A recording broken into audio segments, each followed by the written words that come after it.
Hello, my name's Dr. Hume Rendle-Short, and today we're going to talk about the aggressive patient and what's going on. And I guess we'll use the surgery as the best example because that's what we're familiar with, and I'm sure we can always, all of us can think back to a difficult situation that has happened in our surgery, whether that be in the waiting room or in the consulting room.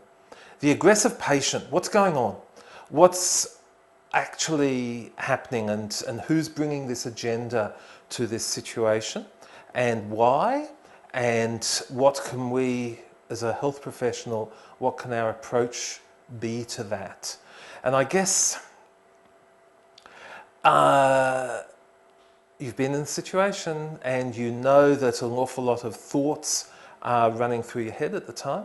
And my big thinking or recommendation when you think about and deconstruct this later is, how do you stay that you're not involved? You've got to be involved because you're conducting the conversation and you're meeting with the patient and you're trying to work out what's going on. But how, at an emotional level, can you remain involved? And I guess when I think about it all as a game.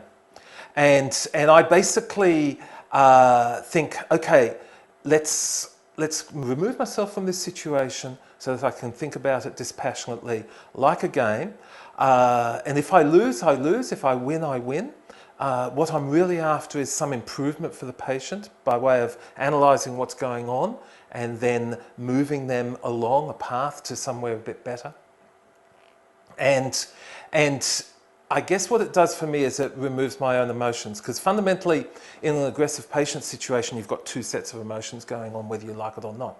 You've got the patient's emotions and why they've come with all of this, and then you've got your own emotions and how you react to that. And we all know theoretically, and I bet you've observed this as I have, that if we react in an emotionally negative way, then we will amplify the problem and we will escalate the problem.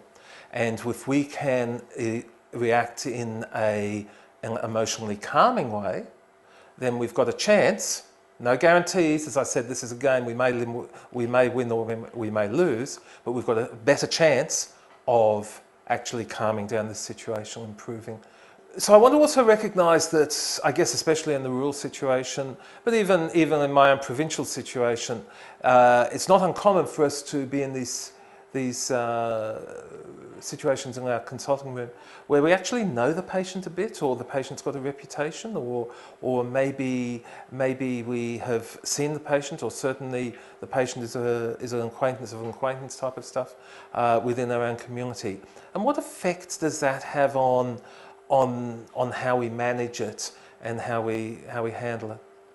I'd like to suggest, but while recognising that this is a tall ask, that has the opportunity to actually assist you in the situation.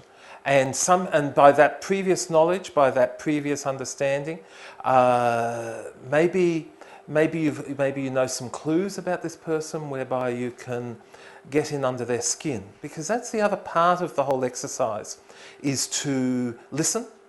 Listen heaps, talk little. That's one of the fundamental principles of the game.